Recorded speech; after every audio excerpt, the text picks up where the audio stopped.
Será abordada a farmacologia dos antimicrobianos, utilizados para tratar a amebíase, giardíase, tricomoníase, leishmaniose e infecções causadas por outros protozoários. Para tanto, foram delineados alguns objetivos que orientarão a abordagem deste tema. Inicialmente, abordaremos os mecanismos de ação dos principais agentes antiparasitários utilizados para tratar as principais doenças causadas por protozoários. Além disso, também temos como objetivo assimilar as aplicações terapêuticas destes antiparasitários e suas indicações clínicas. E, por fim, mas não menos importante, temos como propósito reconhecer os principais efeitos adversos destes fármacos. A amebíase ela é causada pela Etamoeba dispar ou pela Etamoeba histolítica. No entanto, a Etamoeba dispar ela não é patológica, apenas a Etamoeba histolítica. Esta, sim, precisa ser tratada com antiparasitário. A Etamoeba dispar responde por cerca de 90% das infecções humanas. Todavia, apesar de ser a Etamoeba histolítica a responsável por cerca de 90% das infecções em humanos, é justamente esse tipo de Etamoeba aquela que é capaz de causar a doença e, por isso, requer tratamento. Os cistos de Etamoeba histolítica, ingeridos com alimentos ou água contaminada, sobrevivem ao ácido gástrico e transformam-se em trofozoítos que residem no intestino grosso. Os trofozoítos de Etamoeba histolítica penetram a mucosa do cólon, o que leva a colite e diarreia sanguinolenta, chamada desinteria amebiana.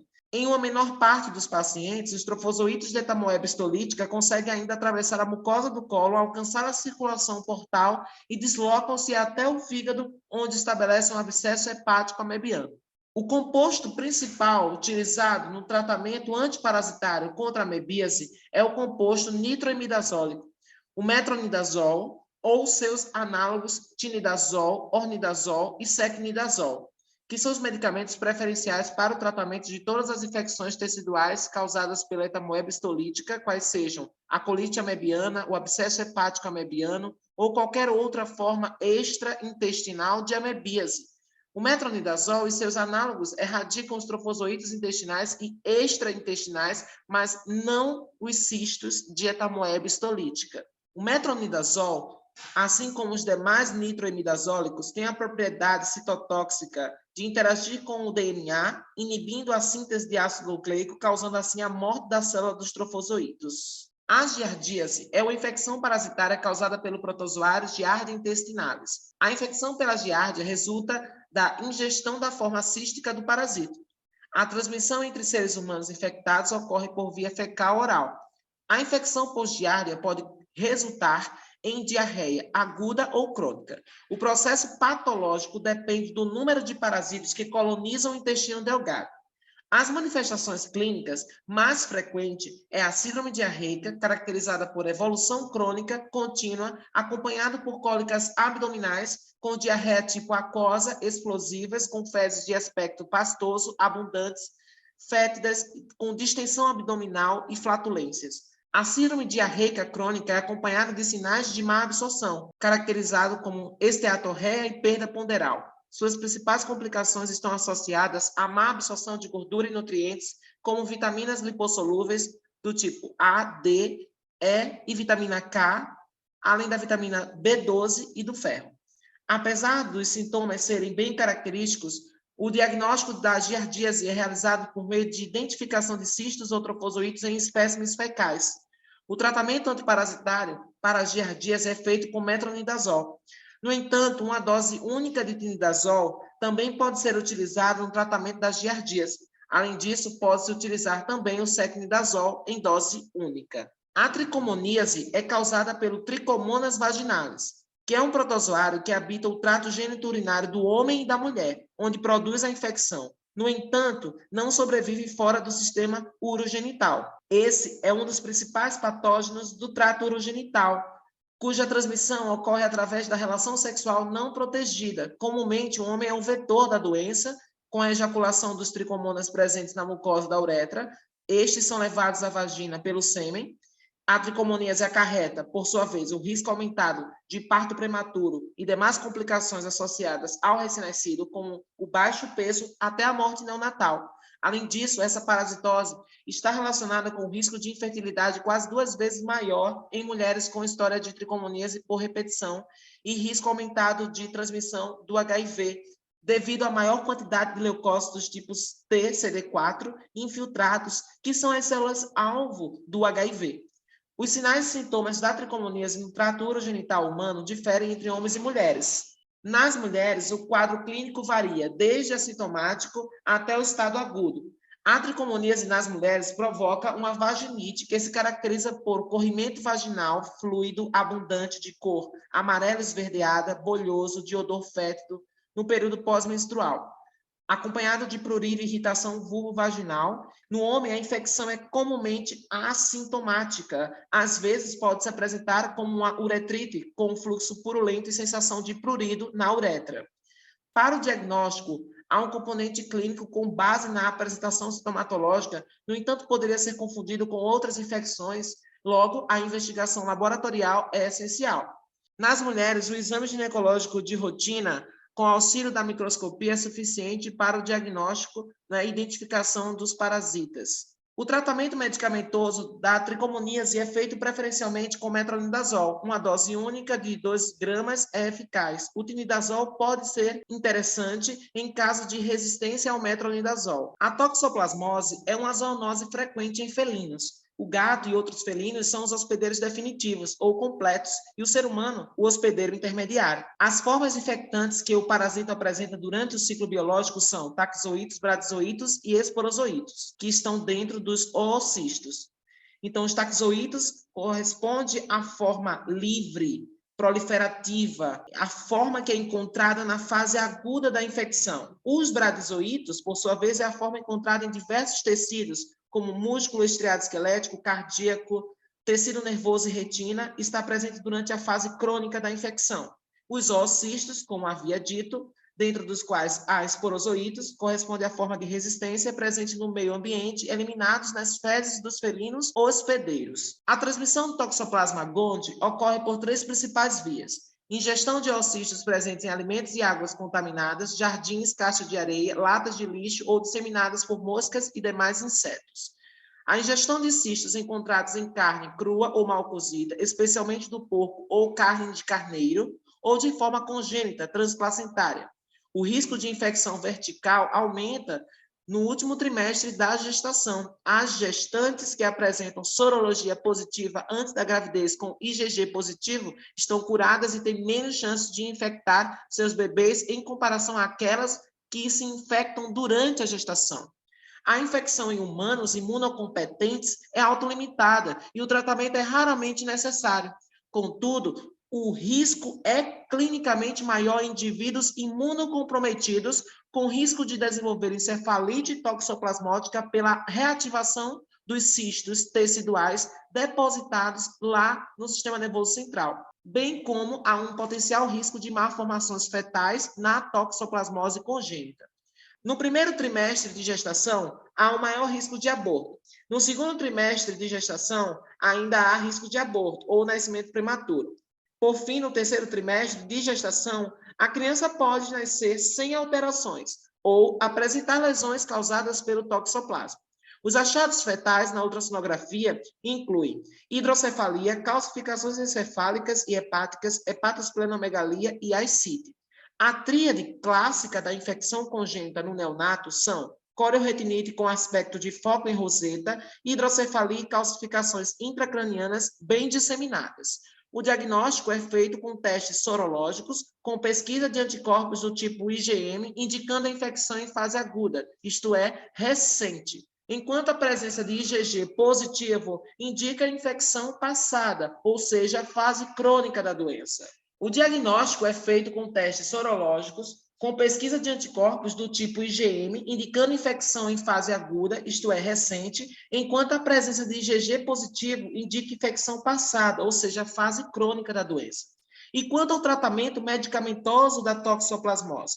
Bem, na encefalite toxoplasmótica, o principal tratamento consiste no uso de antifolatos, como pirimetamina e sulfadiazina.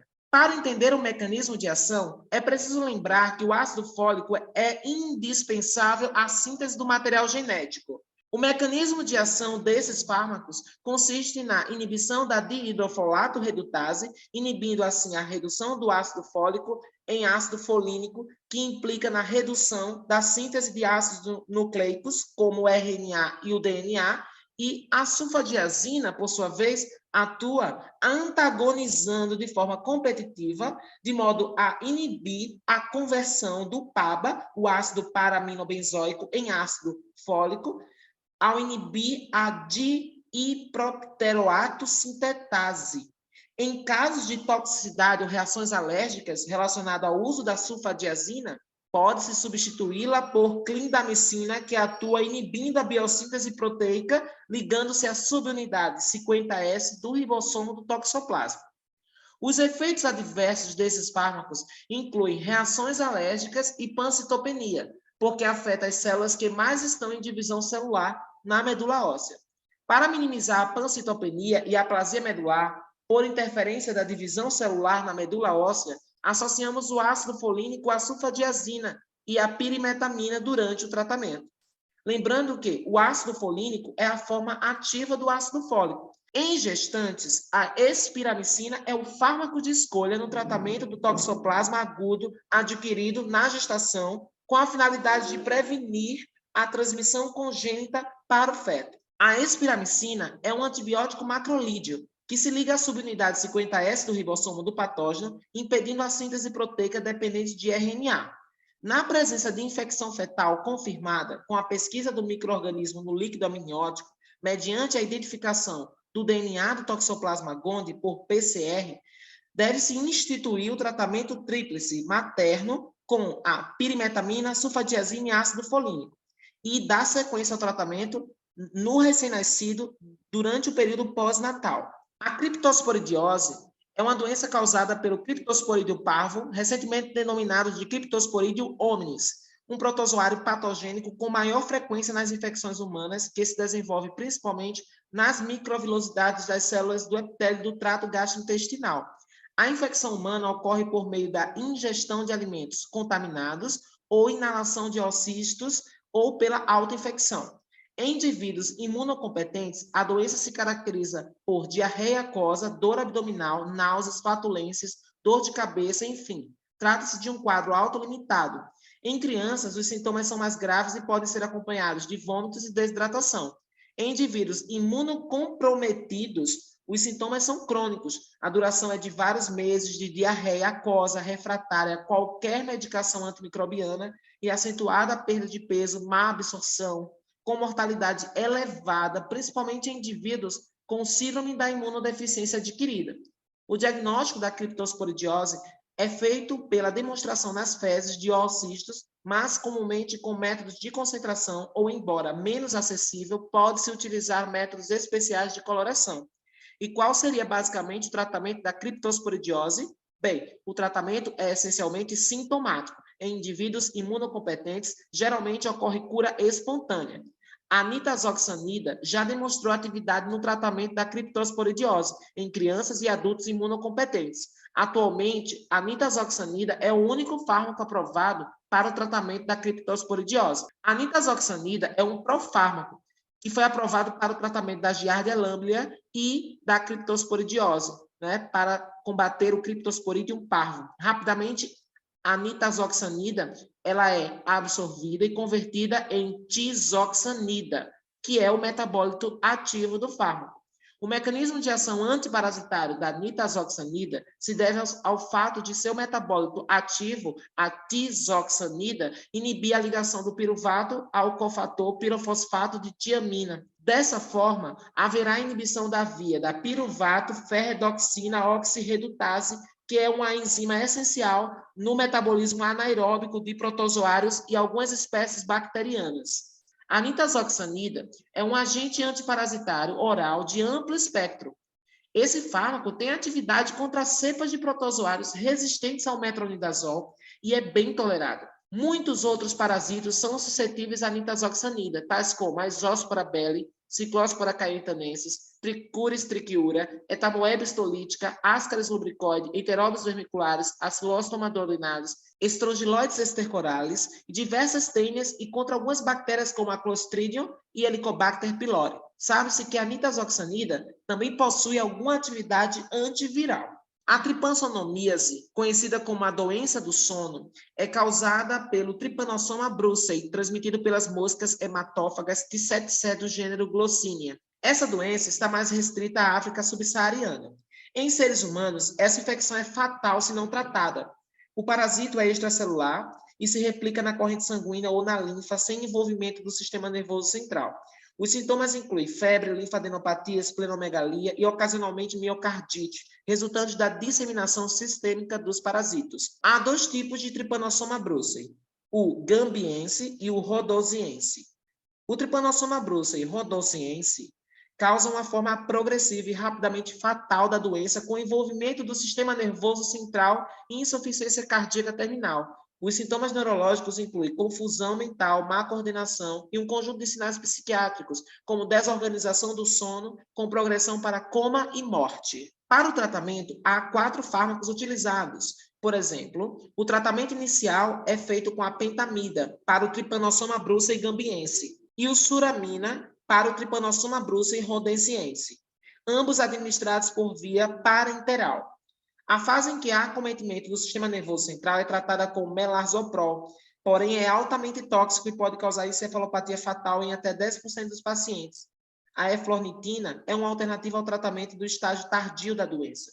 Esse fármaco inibe a ornitina descarboxilase, tem papel-chave no metabolismo das poliaminas, e a eflornitina é eficaz contra o Trypanosoma brucei gambiense, mas é ineficaz sozinho contra o Trypanosoma brucei rhodesiense. A trypanosomiase americana, também conhecida como doença de Chagas, é uma doença causada pelo Trypanosoma cruzi. A forma crônica da doença cursa com cardiomiopatia, megaesôfago, megacólon e morte. A transmissão ocorre comumente durante o repasto sanguíneo dos triatomídeos, popularmente conhecido como barbeiro.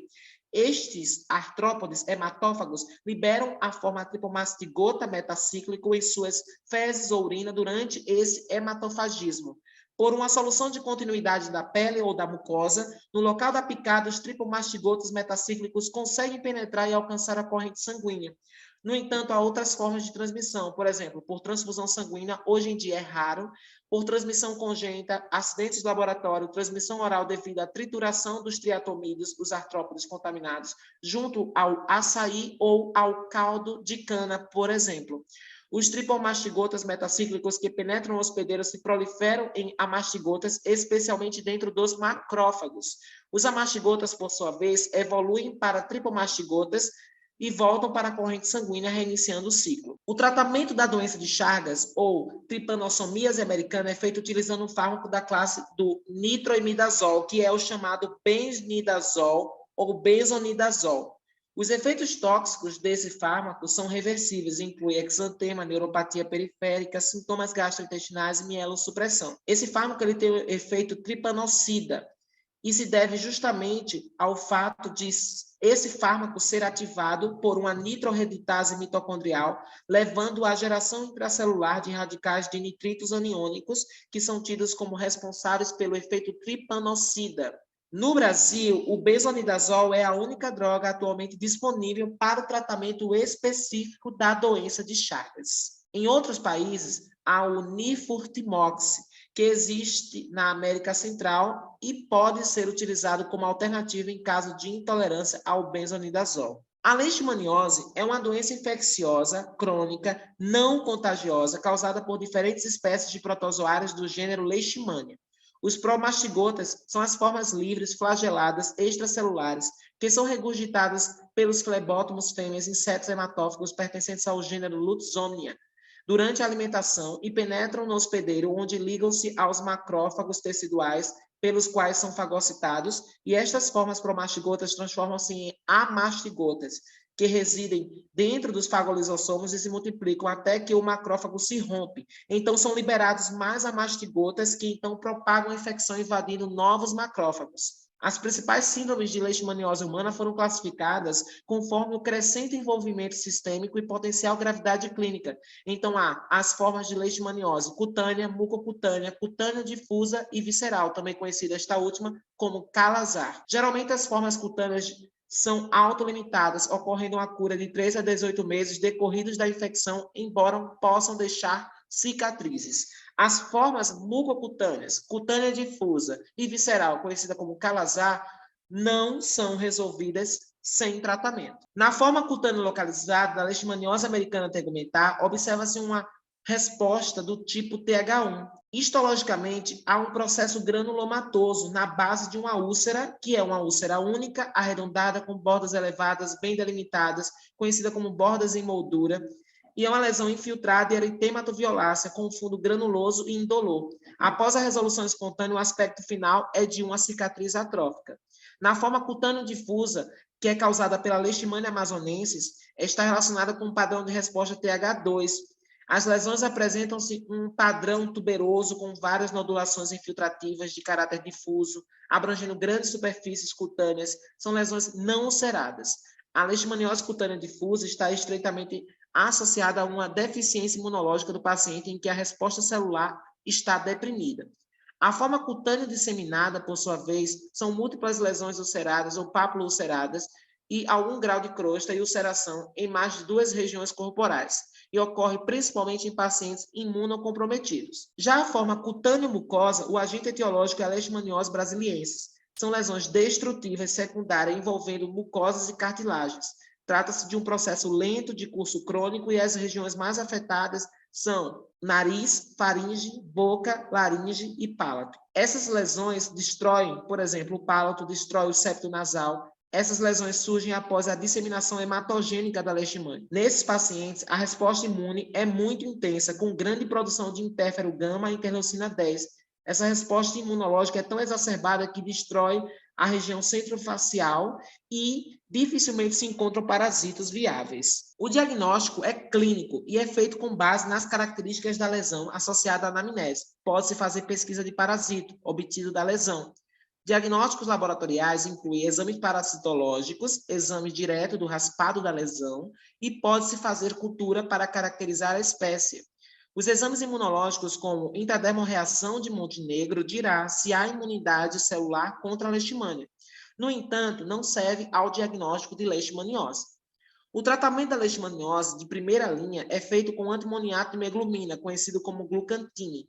O antimoniato de meglumina ele pode ser administrado por via intravenosa ou intramuscular. É utilizado para tratar leishmaniose cutânea localizada, difusa e mucosa. O antimoniato de meglumina é um antimônio pentavalente e pode ser feito também por via intralesional, com alguns critérios.